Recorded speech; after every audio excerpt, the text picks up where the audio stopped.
મિત્રો, આ સ્ટોરી સાંભળીને મજા લો. વડોદરાથી અમદાવાદ ટ્રેન જતી રહી હતી ને રાત્રિના 11 વાગી ગયા હતા. રિયા વિન્ડો પાસે બેઠી હતી. બહાર અંધારું ને અંદર શાંતિ હતી. એ સમયે એક છોકરો આવીને એની સામે બેસ્યો. તેનું નામ વિવાન હતું. આ સીટમાં કોઈ નથી ને? એણે પૂછ્યું. રિયાએ હળવી નજર કરીને કહ્યું, હા, પણ વાત કરવી અલાઉડ નથી. વિવાન હસ્યો. Challenge accepted. થોડી વાર સુધી બંને શાંત રહ્યા, પણ નજરો વારંવાર મળતી રહી. ટ્રેન ધીમે ધીમે આગળ વધી રહી હતી અને એમની વચ્ચે એક અજબ કનેક્શન બનતો હતો. થોડા સમય પછી વિવાન બોલ્યો, તું સાયલેન્ટ છે પણ આંખો બધું કહી રહી છે. રિયાનું દિલ ધબક્યું. તમે દરેક છોકરીને આવું જ બોલ્યો છો કે શું સ્પેશિયલ છું? વિવાન થોડુંક નજીક ઝૂક્યો. તમે સ્પેશિયલ છો એટલા માટે તો વાત કરવાની ઈચ્છા થઈ. રાત આગળ વધી. બંને વચ્ચે વાતો, હસવું અને થોડી મીઠી ટેન્શન. સ્ટેશન આવ્યું હતું.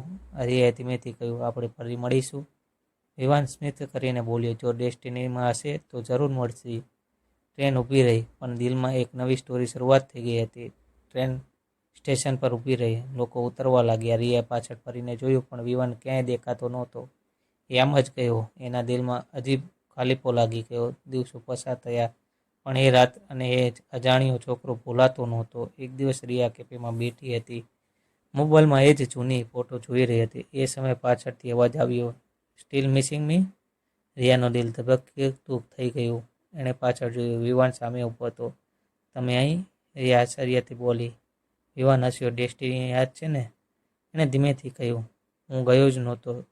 હું તો તારી રાહ જોઈ રહ્યો હતો. તું મને શોધે. રિયાની આંખોમાં ચમક આવી ગઈ. તો હવે? વિવાન નજીક આવ્યો. હવે હું તને ફરીથી ગુમાવવા નથી માંગતો. રિયાએ ધીમેથી કહ્યું, આ વખતે હું પણ નહીં જવા દઉં. બંને હસ્યા અને બહાર વરસાદમાં ચાલતા ગયા. જ્યારે બંને બહાર ગયા ત્યારે કેફેના ખૂણે એક માણસ એમને જોઈ રહ્યો હતો. એના મોનમાં રિયાની ફોટો હતી અને ધીમેથી બોલ્યો, આ ગેમ હવે શરૂ થશે. જો વાર્તા મજા આવી હોય તો ચેનલને સબસ્ક્રાઈબ કરજો દોસ્તો. ધન્યવાદ.